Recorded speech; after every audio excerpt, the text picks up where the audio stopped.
Good morning everyone.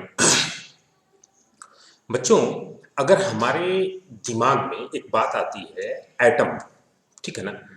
तो आज का जो प्रेजेंट सिनेरियो है इसमें हमारे दिमाग में तुरंत ये बात आती है, अच्छा एटम की बात की जा रही है तो उसमें सेंट्रल पार्ट न्यूक्लियस होगा, उसमें न्यूट्रॉन और प्रोटॉन होंगे और उसके चारों तरफ सर्कुलर पाथ होंगे जिसमें इलेक्ट्रॉन रिवॉल्व करता है, राइट? ये तुरंत आपके दिमाग में ये बातें आ जाती हैं कि एटम के स्ट्रक्चर के बारे में बात की जा रही है, तो ऐसा है। बट एटॉमिक स्ट्रक्चर की स्टडी की स्टार्टिंग कहाँ से हुई, उनके स्ट्रक्चर्स के बारे में स्टार्टिंग में कौन कौन सी थियरी आई, उनमें क्या एक्सपेरिमेंट्स किए गए, उनके बारे में आज हम अपने इस लेक्चर में टोटल स्टडी करेंगे, राइट? तो सबसे पहली बात हम कर रहे हैं कि हमारा जो आज का टॉपिक है वो है atomic models. Atomic models, right? अब इसमें बेटा सबसे पहला जो एटॉमिक मॉडल दिया गया था that is Thompson model. Thompson model,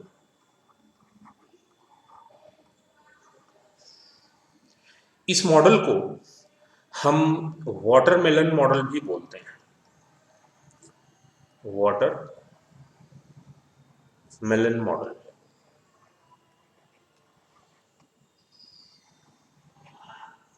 इसको प्लम पुडिंग मॉडल भी बोला जाता है। प्लम पुडिंग मॉडल भी बोलते हैं, ठीक है? अब आपको अगर एग्जाम में लिखना हो ना, ये चीजें तो मैं आपको समझा रहा हूं, अगर आपको सपोज करो यही चीज एग्जाम में लिखना हो तो लिखने की हैबिट बेटे खुद डालिए आप अपनी, ठीक है ना? जैसे मान लो इसे अब लिखना हो तो मैंने तो यहाँ आपको समझा दिया कि थॉमसन मॉडल जो है इसे वाटरमेलन मॉडल जो है प्लम पुडिंग मॉडल बोला जाता है। एग्जाम में अगर यही चीज लिखना है तो आप इसे कैसे लिखोगे? आप लिखोगे कि Thomson model is also known as watermelon model या प्लम पुडिंग मॉडल, राइट? इसको सबसे पहले जो है जे जे थॉमसन ने दिया था इस मॉडल को, जे जे थॉमसन, ठीक है? कब दिया था बेटा? 1904 के अप्रॉक्स, 1904 में इन्होंने ये मॉडल दिया। इस मॉडल में जे जे थॉमसन ने बोला क्या? इन्होंने कहा कि जो स्ट्रक्चर ऑफ एटम है, ठीक, उसमें एक पॉजिटिव चार्ज्ड मास होता है। जो स्ट्रक्चर ऑफ एटम है वो क्या है? पॉजिटिव चार्ज्ड मास है जिसमें इलेक्ट्रॉन्स क्या है? डिस्ट्रीब्यूटेड है, ठीक?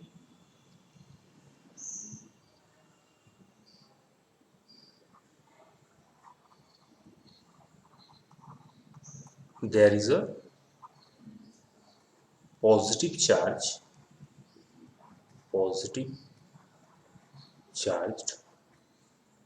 mass in which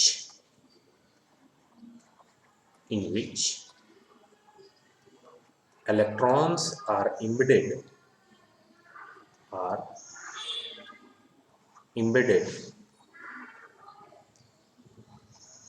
in the same way same way as seeds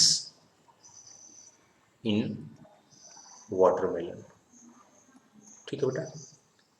इसीलिए इसको वाटरमेलन मॉडल भी बोलते हैं।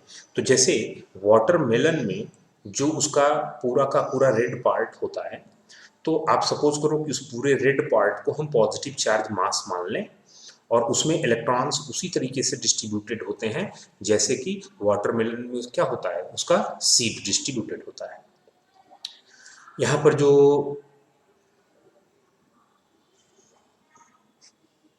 Total atom is neutral due to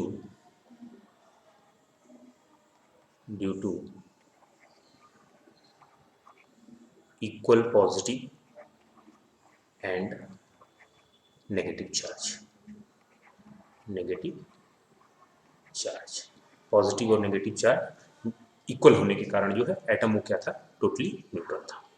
but यहाँ पर क्या है कि ये मॉडल जो है एटम की जो सारी प्रॉपर्टीज हैं उनको एक्सप्लेन नहीं कर पाया, ठीक है ना। तो बाद में चल के इसको क्या कर दिया गया, डिस्कॉर्ड कर दिया गया। लेकिन स्टार्टिंग यहाँ से थी एटॉमिक मॉडल्स की, इसलिए हम इसको जो है एक हिस्ट्री के फॉर्म में इसको हम देखते हैं, बाकी इसका अभी कोई इंपॉर्टेंस नहीं है, ठीक है बेटे। थॉमसन मॉडल के बाद जो नेक्स्ट मॉडल आया वो आया रदरफोर्ड एटॉमिक मॉडल। कौन सा मॉडल आया बेटा, Rutherford atomic model, right. Rutherford atomic model, atomic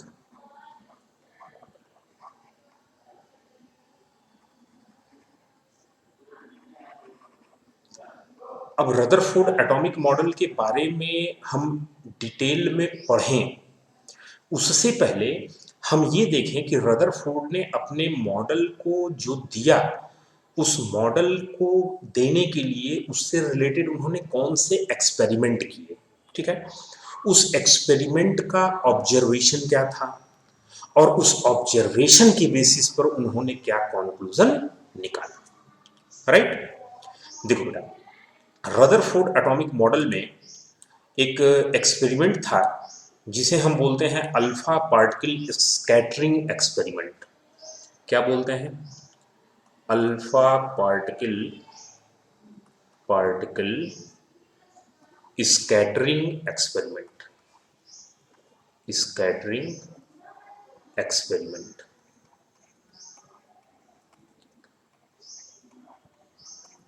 अब ये क्या था alpha particle scattering experiment, Rutherford ने गोल्ड की एक फॉयल ली, ठीक है, ये गोल्ड की फॉयल है, येलो कलर की आपको दिख रही है। पहला पॉइंट, गोल्ड की ही फॉयल क्यों ली गई, क्वेश्चन पूछे जाते हैं। Why Rutherford use the gold foil in alpha particle scattering experiment. तो उसका जो हमारा आंसर होगा वो क्या होगा कि because malleability of gold is very high. जो गोल्ड है उसकी मैलिएबिलिटी बहुत हाई होती है, मतलब उसकी बहुत ज्यादा थिन जो है वो सीट बनाई जा सकती है, राइट। इसलिए गोल्ड फॉयल को रदरफोर्ड ने यूज किया। तो हमारा अल्फा पार्टिकल स्कैटरिंग एक्सपेरिमेंट से जो पहला क्वेश्चन आया वो क्वेश्चन आया कि why gold foil is used in scattering experiment, और हमारा आंसर उसके रिगार्डिंग तुरंत आया, और वो आंसर क्या था कि gold alpha gold foil is used in the scattering experiment because gold malleability of gold is very high, right। अब इसके बाद हम देखते हैं एक्सपेरिमेंट को। रदरफोर्ड ने, ये रेडियो एक्टिव एलिमेंट है, इससे अल्फा पार्टिकल्स या रेज निकल रही हैं, पार्टिकल ही बोलेंगे, रेज नहीं बोलते अल्फा को। तो अल्फा पार्टिकल्स निकलती हैं जो एक रेज के फॉर्म में मूव कर रही हैं, राइट। ये स्लिट है, स्लिट का मतलब होता है एक अपर्चर जिससे होके वो पार्टिकल्स मूव करेंगे, तो वो एक स्ट्रेट बीम के फॉर्म में इधर मूव करेगा, राइट। तो जब गोल्ड की फॉयल पर अल्फा पार्टिकल का बम्बार्डमेंट कराया गया, ध्यान से आप सुनना, क्लास नोट्स में सारी चीजें दी गई हैं, आपको यहाँ पर कुछ भी नोट करने की जरूरत नहीं है, सारी चीजें ध्यान से सुनना है और समझना है, ठीक। बाकी चीजें आप क्लास नोट से जाके डायरेक्ट नोट कर सकते हो, इसलिए यहाँ पर बेटे आपको सिर्फ और सिर्फ अपना पूरा कंसंट्रेशन चीजों को समझने में देना है, राइट। जो रेडियो एक्टिव एलिमेंट है इससे अल्फा पार्टिकल का इमिशन हुआ, अल्फा पार्टिकल के इमिशन से को एक स्लिट से पास किया गया, तो वो एक रेज के फॉर्म में आकर गोल्ड फॉयल पर स्ट्राइक किया, राइट। ये तो था एक्सपेरिमेंट कि अल्फा पार्टिकल का बम्बार्डमेंट गोल्ड फॉयल पर कराया गया, on the bombardment of alpha particle on the gold foil. Observation क्या था, ऑब्जर्वेशन में उन्होंने देखा कि यहां पर ये एक कवर यहाँ पे यूज किया गया है, जिस पर जो है जिंक सल्फाइड की पूरी कोटिंग है। तो अल्फा पार्टिकल जब इस गोल्ड फॉयल पर आके स्ट्राइक किया, तो स्ट्राइक करने के बाद जो ऑब्जर्वेशन था कि most of the alpha particle passed straight without any deviation. जो मोस्ट ऑफ अल्फा पार्टिकल थे वो एकदम स्ट्रेट पास कर जाते थे बिना किसी डेविएशन के। Few alpha particle scattered at an angle less than 90 degree. कुछ अल्फा पार्टिकल ऐसे थे जो लेस देन 90 डिग्री के एंगल पर क्या करते थे, स्कैटर्ड करते थे, right. And few alpha particle scattered at an angle more than 90 degree. कुछ ऐसे अल्फा पार्टिकल थे जो मोर देन 90 डिग्री के एंगल पर स्कैटर्ड करते थे। And very few alpha particle, कितने बेटे, वन आउट ऑफ 20,000। 20,000 में से वन आउट ऑफ 20,000, ये 10 नहीं है बेटा, 1 है, राइट।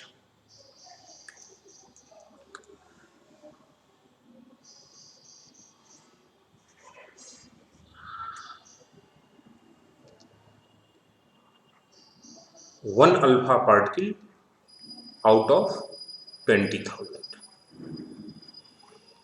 20,000 में से वन अल्फा पार्टिकल, उसका क्या हुआ, वो जिस पाथ पर आया उसी पाथ पर जस्ट रिटर्न चला गया, ठीक। तो ये टोटल ऑब्जर्वेशन था अल्फा पार्टिकल स्कैटरिंग एक्सपेरिमेंट का। अच्छा, यहां पर एक और ऑब्जर्वेशन था जिससे रिलेटेड क्वेश्चन पूछे जाते हैं कि ये जो अल्फा पार्टिकल स्कैटर्ड हो रहे हैं ना, अपने पाथ से जो डेविएट कर रहे हैं, अगर इनका नंबर n हो, ठीक, और ये n जो है किसी एक पर्टिकुलर एंगल पर स्कैटर्ड होने वाले अल्फा पार्टिकल हैं, हम मान लेते हैं किस एंगल पर, थीटा एंगल पर। तो इस n और थीटा के बीच में क्या रिलेशन है, तो ये होता है number of alpha particle scattered at an angle theta n is directly proportional to 1 upon sine to the power 4 theta by 2, right. इससे रिलेटेड जो कॉम्पिटिटिव एग्जाम्स हैं जेई के और नेट के, उनसे क्वेश्चंस बेटे पूछे जाते हैं, ठीक है। तो ये फॉर्मूला आपको ध्यान होना चाहिए। ओवरऑल मैं इसको एक बार फिर से रिपीट कर देता हूं, आप सुन लो। रदरफोर्ड एटॉमिक मॉडल में अल्फा पार्टिकल स्कैटरिंग एक्सपेरिमेंट है। अल्फा पार्टिकल स्कैटरिंग एक्सपेरिमेंट में गोल्ड की फॉयल पर अल्फा पार्टिकल का बम्बार्डमेंट कराया गया। ऑब्जर्वेशन क्या ऑब्जर्व हुआ, ऑब्जर्वेशन में था most of the alpha particle passed straight without any deviation. few alpha particles scattered at an angle 90 degree and few alpha particles scattered at an angle more than 90 degree. Very few alpha particles, 1 out of 20,000, scattered return back to its original path. वो अपने original path पर return back हो गया। If number of alpha particle scattered at an angle theta is n, then relation between n and theta is n proportional to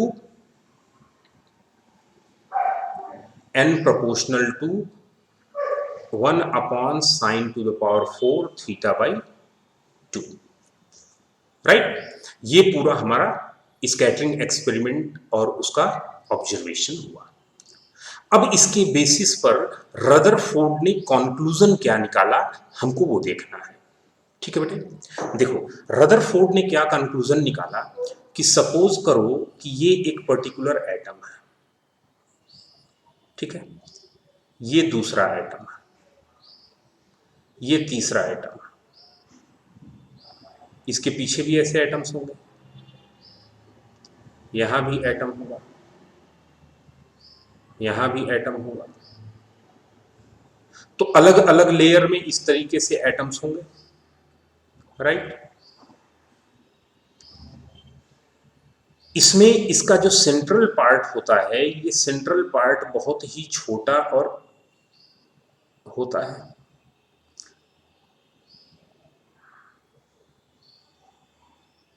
ये बहुत small central part है, ठीक है। अब आप ध्यान देना, जब अल्फा पार्टिकल, ये एटॉमिक लेयर जो गोल्ड की फॉयल इतनी थिन थी, तो उस थिन में एटम्स के लेयर इस तरीके से होंगे, ठीक है, इस तरीके से एटम्स के लेयर वहां पर प्रेजेंट होंगे। तो जब अल्फा पार्टिकल आता है, अल्फा पार्टिकल आया, तो जो most of the alpha particle है, most of the alpha particle यहां आने के बाद, जैसे एक अल्फा पार्टिकल सपोज करो आया, और ये अल्फा पार्टिकल अपने पाथ से डिविएट करके इस तरीके से चला गया। देखो बेटा, पहली बात कि जो अल्फा पार्टिकल है ये पॉजिटिवली चार्ज्ड है, और ये अपने पाथ से डिविएट हो रहा है, यानी इसको कोई क्या कर रहा है, रिपेल कर रहा है, राइट। अब दूसरी बात हम क्या कर लें कि जैसे एक अल्फा पार्टिकल यहां से चला, ऐसे आया, और यहां आने के बाद वो एकदम विदाउट एनी डेविएशन स्ट्रेट पास कर गया। दूसरा अल्फा पार्टिकल जैसे यहां से सपोज करो आया, ऐसे चला, और विदाउट एनी डेविएशन वो एकदम स्ट्रेट पास कर गया। एक अल्फा पार्टिकल सपोज करो यहां से आया, ऐसे चला, विदाउट एनी डेविएशन स्ट्रेट पास कर गया। इसका ये मतलब है कि जो एटम का मोस्ट ऑफ द ये पार्ट दिख रहा है ना, वो पूरा का पूरा पार्ट क्या है, एम्प्टी है, और उसके एम्प्टी होने के कारण ये अल्फा पार्टिकल जो है वो स्ट्रेट पास कर जा रहे हैं। लेकिन जब ये अल्फा पार्टिकल बहुत क्लोज आ रहे हैं इस सेंट्रल रिजिड पार्ट के, तो ये सेंट्रल रिजिड पार्ट उनको रिपेल कर रहा है। इसका मतलब इस सेंट्रल रिजिड पार्ट का जो नेचर है वो कैसा है, पॉजिटिव चार्ज्ड है, पॉजिटिव चार्ज्ड, ठीक। और ये कैसा है, वेरी स्मॉल, वेरी स्मॉल, ठीक है, और पॉजिटिव चार्ज। ये सेंट्रल रिजिड पार्ट की मैं बात कर रहा हूं, ठीक है। अब इसके बाद जब ये पार्टिकल आया, अल्फा पार्टिकल आया, और वो डायरेक्ट इस रिजिड पार्ट को अप्रोच किया, तो कुछ कंडीशन में तो वो 90 डिग्री से ज्यादा एंगल पर रिपेल हुआ, और अल्फा पार्टिकल पॉजिटिवली चार्ज्ड है और ये उसको रिपेल कर रहा है, मीन्स ये भी कैसा है, सेंट्रल पार्ट पॉजिटिवली चार्ज्ड।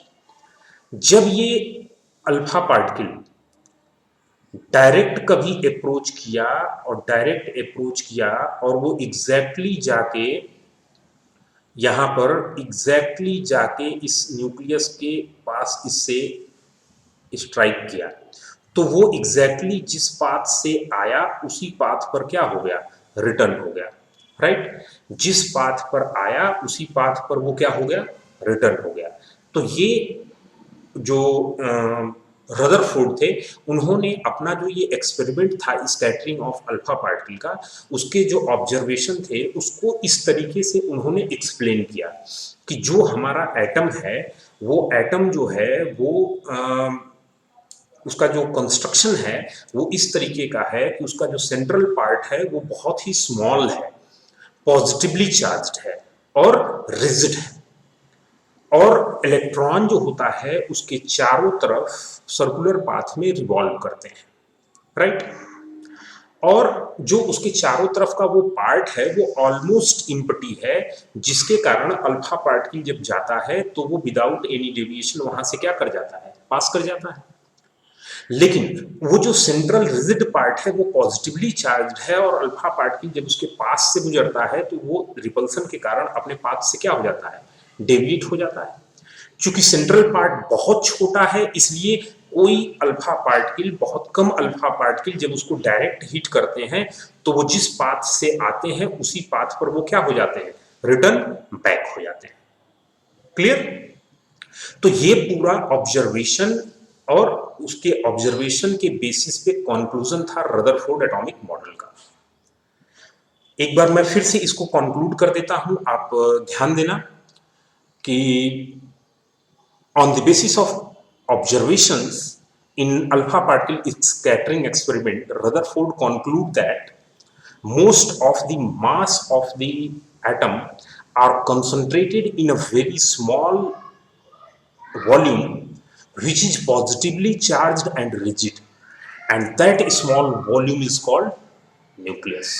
उसी small part को क्या बोला गया, nucleus बोला गया, राइट बेटे। और अब क्या है, and most of the part of the atom is empty, that's why alpha particle passed without any division when they alpha particle are bombarded on the gold foil, right?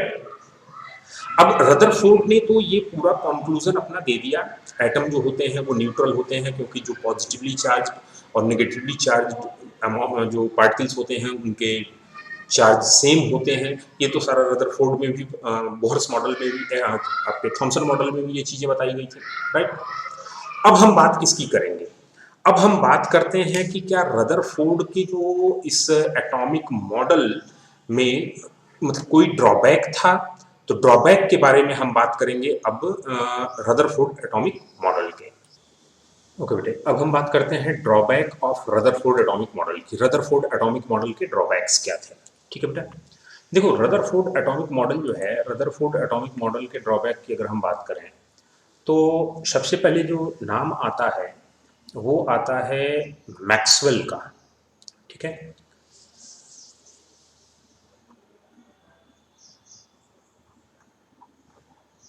Drawback of Rutherford atomic model, ठीक, या limitations भी बोलते हैं।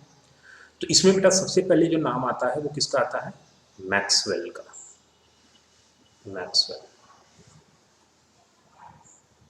Maxwell के according अगर कोई charge particle, जैसे electron क्या है? चार्ज पार्टिकल है, और ये इलेक्ट्रॉन न्यूक्लियस के चारों तरफ सर्कुलर पाथ में क्या कर रहा है? मूव कर रहा है। तो मैक्सवेल ने ये कहा कि अगर कोई भी चार्ज्ड पार्टिकल है, ठीक है, कोई भी चार्ज पार्टिकल है, चाहे पॉजिटिव है या नेगेटिव है, और वो एक्सेलरेटेड मोशन कर रहा है, अ charge particle which is in accelerated motion, ठीक है, चार्ज पार्टिकल अगर एक्सेलरेटेड मोशन कर रहा है तो वो इलेक्ट्रिक फील्ड और मैग्नेटिक फील्ड दोनों प्रोड्यूस करेगा, राइट। और टाइम के साथ वो अपनी एनर्जी क्या करता जाएगा? लॉस करता जाएगा। तो उसके अकॉर्डिंग ये बोला गया कि जब रदरफोर्ड ने ये कहा कि न्यूक्लियस के चारों तरफ इलेक्ट्रॉन सर्कुलर पाथ में रिवॉल्व कर रहा है, तो इलेक्ट्रॉन चार्ज पार्टिकल है और सर्कुलर पाथ में रिवॉल्व करने का मतलब उसका मोशन कैसा है? एक्सेलरेटेड मोशन है। तो अगर इलेक्ट्रॉन सर्कुलर पाथ में रिवॉल्व करेगा तो वो एक एक्सेलरेटेड मोशन में है, वो इलेक्ट्रिक फील्ड मैग्नेटिक फील्ड दोनों प्रोड्यूस करेगा, टाइम के साथ वो अपनी एनर्जी लॉस करेगा, और जैसे जैसे वो अपनी एनर्जी लॉस करता जाएगा उसका जो पाथ है वो क्या होता जाएगा? छोटा होता जाएगा, और फाइनली वो जाके न्यूक्लियस में क्या कर जाएगा? मर्ज कर जाएगा। लेकिन एटम क्या होता है? स्टेबल होता है, राइट। एटम क्या है? स्टेबल। व्हाई? क्यों? रदरफोर्ड के द्वारा इसका कोई भी एक्सप्लेनेशन नहीं दिया गया, पहली चीज। अब इसे अगर हमें लिखना है तो हम क्या लिखेंगे कि according to the Maxwell, when a charge particle is under accelerated motion it produce electric as well as magnetic field, it loss its energy along with the time. Since electron revolve around the nucleus in circular path, since electron revolve around the nucleus in circular path, it is under the accelerated motion, so it lost its energy continuously and finally it merged to the nucleus, right? But atom is stable, this is not the condition. Why atom is stable? Rutherford के पास इसका कोई explanation नहीं था। दूसरा part अगर हम बात करें, जैसे मैंने लास्ट क्लास में आप लोगों को बताया था कि एटम्स के लाइन स्पेक्ट्रम जो आते हैं, ठीक, एटम्स के जब स्पेक्ट्रम लेते हैं तो उसमें अलग अलग कलर की लाइंस हमको ऐसे मिलती हैं, ठीक है। आप लोगों ने देखा था इमिशन स्पेक्ट्रम में लाइन स्पेक्ट्रम, ठीक, लाइन स्पेक्ट्रम। तो Rutherford atomic model not able to explain, Rutherford atomic model, atomic model not able to explain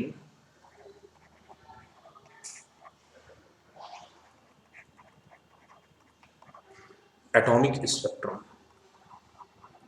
atomic spectrum,